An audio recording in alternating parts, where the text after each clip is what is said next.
Ayun, ulit. Ano yung series natin ngayon ulit sa devotion? Ay, sa yung season? Amen. Ayan. Stewardship. Ayan. Yes. Ayan. So ano about sa stewardship? Now, being responsible for what God has entrusted us. And today, so ngayon, no, ang topic natin is handling what's in your hands. Ayan. So, no, so tatanungin ko muna kayo mga kapatid, no? Have you ever wished for more? Ayan. Like, Lord, sana madami akong pera. Lord, sana mas talented ako. Or sana mas malaki responsibility ko. No? So, pero minsan nakalimutan natin na si Lord hindi naghahanap ng mas marami, no? Ang hinahanap niya ay paano natin ginagamit kung ano ang nasa kamay natin ngayon. Amen. Kasi lahat ng meron tayo ngayon, oras, no, talent, cellphone, ibig yung pag-aaral natin, yung mga kaibigan natin, no, pinagkatiwala lang sa atin yan ni Lord. Amen. So, punta tayo sa ating main verse sa Colossians 3 verse 23. Ayan, sabi dito, whatever you do, work at it with all your heart, as working for the Lord, not for human masters. Amen. No, ang ganda ng sinabi dito ni Paul, no, napakasimple lang, no. Lahat ng ginagawa natin, gawin natin para kay Lord. Amen. That's real stewardship, no. When you see your daily life as your service to God. Amen. So, punta tayo sa ating main point 1, no, sa stewardship of time. No. Time is one of the greatest gifts from.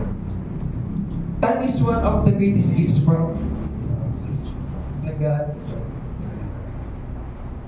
And time is one of the greatest gift God has given us. Kaso minsan ito rin yung pinaka-nasasayang natin. Amen. Aminado po ba tayo dun, church? Minsan nasasayang talaga natin yung oras natin. No, ang dami nating oras sa social media pero wala tayong oras sa prayer. Amen. No, ang dami nating oras sa scrolling pero wala tayo minsan sa serving. No, mga kapatid. Stewardship of time means learning to prioritize what matters most to God. No? Kasi bawat araw ay regalo. Amen. Once na lumipas, di mo na mababalikan. Yes. Amen. No, mababalikan ba natin yung nakaraan? No, hindi na natin mababalikan, no. So ating supporting verse dito is Ephesians 5 verse 15 to 16. Sabi dito, be very careful then how you live, not as unwise but as wise, making the most of every opportunity because the days are evil. Amen. No? So every morning, no, tuwing umaga, pwede natin sabihin, Lord, how can I use this day for you? No, aminin natin minsan pagising natin sa umaga, cellphone agad yung kukunin natin. No, magtitimpla agad tayo ng kape natin. No, so as I started this devotion, no, ulitin natin, gawin ulit natin yung, i-apply natin ito sa buhay natin, no, na tuwing pagising natin sa umaga, si Lord agad yung unahin natin. Tanungin natin si Lord na, how can I use this day for you? No, para pagising natin sa umaga, si Lord agad yung nasa utak natin. Amen. No, sunod naman tayo sa main point 2, stewardship of talents. Ayan. So naniniwala ba tayo mga kapatid, lahat tayo binigyan ng Panginoon ng gift? Ayan, no? Each of us may gift si Lord. Amen. Kahit feeling mo simple lang, pwede kang marunong kumanta, mag-edit ng video, tumulong sa sound tech, mag-lead ng small group, or just encourage someone. No, even yung pagluluto, no, gift din niya ng Panginoon. Amen. Katulad ng ating mga kananayan na nagagamit yung kanilang cooking skills, no, para sa dito sa church. Amen.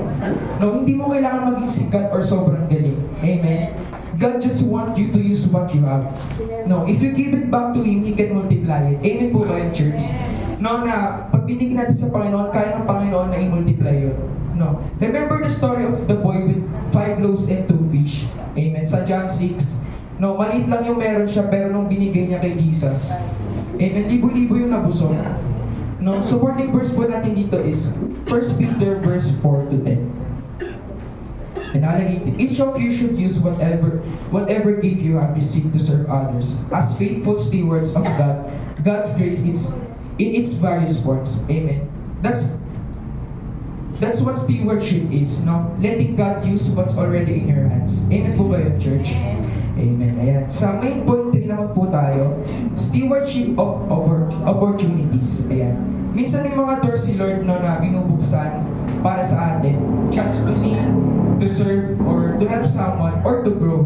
No, pero minsan takot tayo o tinatamad tayo.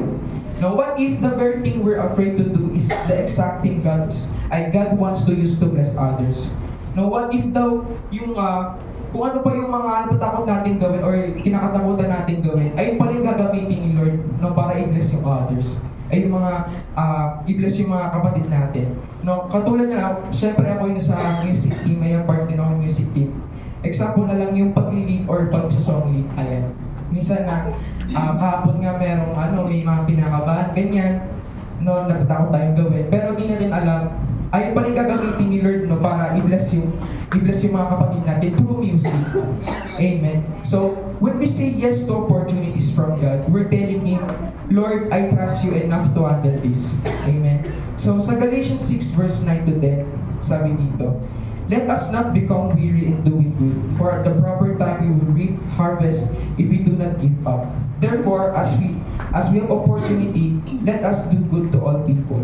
Amen. Kaya wag natin sayangin yung mga moment na binibigay ni Lord, no? Because when we move in faith, He moves with us. Amen. Ulitin ko po, no? Because when we move in faith, He moves with us. Naniniwala po ba tayo doon, church? Amen na yan. Sa sunod po ay main point 4 sa stewardship of finances. Ayan, no, recently nga ng mga kapatidaan ko na ini-encourage tayo ni Pastor na mag-invest tayo sa Panginoon, no, kahit magtabi tayo ng mga maliliit na halagang pera, pero sa paningin ng Diyos ay napakalaki nun. Amen. Hindi lang sa time and talent sa itinig ni Lord. Amen. Pati sa kung paano natin i-handle ang pera. Ayan. Minsan iniisip natin, akin to, pinaghirapan ko to eh. Baon ko to eh, ba't ko bibigay? Diba? Minsan ganun yung naisip natin. No? Pero the truth is, everything we earn still comes from God's blessing and provision. Amen. Stewardship of money means learning to give back to God. Use what we have wisely and generously. Amen. Sa Proverbs 3 verse 9 to 10, sabi dito, honor the Lord with your wealth, with the first fruits of all your crops. Then your barns will be filled to overflowing. Amen. So, when we honor God through giving, hindi siya naubusan, no? In fact, the more we trust Him with our finances, no, the more He shows His faithfulness to provide. Amen po ba yun? Amen. So last po, main point pa rin natin is stewardship of relationship. Ayan, no? Lastly, God also entrusted us with people. Our family, mga kaibigan natin, classmates natin, and even yung tayo, mga churchmates. No, part ng stewardship ang kung paano natin sila tratuhin. Amen. Are we helping them to grow closer to God, or are we pulling them away? Ayan. We need to care for people the way God cares for us, with patience, kindness, and love. Nasabi dito sa John 13 verse 34 to 35, a new command I give you, love one another as I have loved you, so I must love one another. By this everyone will know that you are my disciple if you love one another. Amen. So stewardship isn't just about things, no? Hindi lang siya about sa mga bagay-bagay. It's also about how we value and build people around us. Amen. No? So meron tayong 5 mga main point, no? So parang ngayon, let's pause and reflect natin yung sarili natin sa lahat ng 5 yun, no?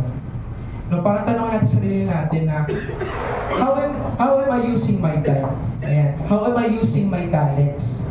How am I handling opportunities God gives me? How am I managing my finances? How am I treating my relationship?